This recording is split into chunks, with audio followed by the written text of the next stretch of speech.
Breaking చూస్తున్నాం. కామారెడ్డిని భారీ వర్షాలు కుదిపేశాయి. వరదల కారణంగా ఇప్పటికే 2 మరణించినట్టు తెలుస్తోంది. గోడ కూలి ఒకరు మరణిస్తే వాగులో పడిపోయి మరొకరు మరణించారు. సో ప్రస్తుతానికి కామారెడ్డిలో భారీ వర్షాలు ముంచెత్తడంతో మరణాల సంఖ్య బయటపడుతోంది. కామారెడ్డి జిల్లాలో 130 రోడ్లు ధ్వంసమయ్యాయట. నిర్మల్, ఆదిలాబాద్లో పలు కాలనీలన్నీ కూడా నీట మునిగిపోయాయి. కామారెడ్డి, మెదక్లో స్కూళ్ళు, కాలేజీలకి సెలవులు ప్రకటించారు.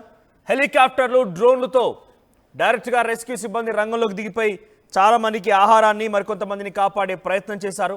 సో కామారెడ్డి, మెదక్, ఎల్లంపల్లిలో సీఎం రేవంత్ ఏరియల్ సర్వే చేశారు. డైరెక్ట్గా ఆయన హెలికాప్టర్ సహాయంతో మంత్రి ఉత్తమ్ కుమార్ రెడ్డిని ఆయనతో పాటుగా జత చేసుకొని హెలికాప్టర్ ద్వారా అటు ఎల్లంపల్లి ప్రాజెక్ట్ దగ్గరికి వెళ్ళి సందర్శించారు. అటు నుంచి కామారెడ్డి, మెదక్ ప్రాంతాలను కూడా ఏరియల్ వ్యూ ద్వారా ఆయన పరిశీలించారు. ఇక సీఎం రేవంత్ పర్యటన తర్వాత కొంత అక్కడ ప్రజల్లో కూడా ఆయన హామీలు ఇచ్చి ఎక్కడికప్పుడు అధికారులను కూడా అలర్ట్ చేసి సో మేము అన్ని జాగ్రత్తలు తీసుకుంటాం, అన్ని రకాలుగా సహాయ సహకారం అందిస్తామని కూడా హామీ ఇచ్చినట్టు తెలుస్తోంది. సో భారీ వర్షాలు, వరదలపైన ఇవాళ సీఎం రేవంత్ సమీక్ష నిర్వహించబోతున్నారు.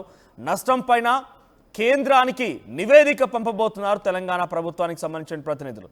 సో నష్టం పైన గతంలో కూడా ఖమ్మంలో ఇదే మాదిరిగా మున్నేరు వాగు ఉప్పొంగి ఖమ్మం ప్రాంతం మొత్తం కూడా ఒక రకంగా నీటిలో సుమారుగా 2-3 రోజుల పాటుగానే మునిగిపోయి అలా ఉన్నా కూడా కేంద్రం అనుకున్న స్థాయిలో వాటి నిధులు సమకూర్చుకోలేకపోయింది.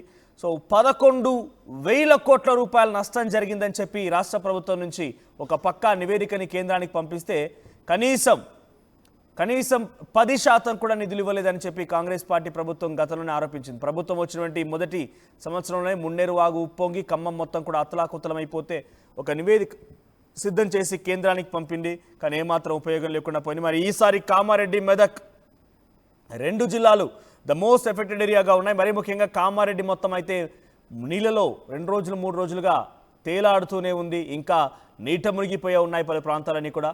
సో ఈ సమయంలో ఎటువంటి నిర్ణయం తీసుకుంటారో చూడాలి.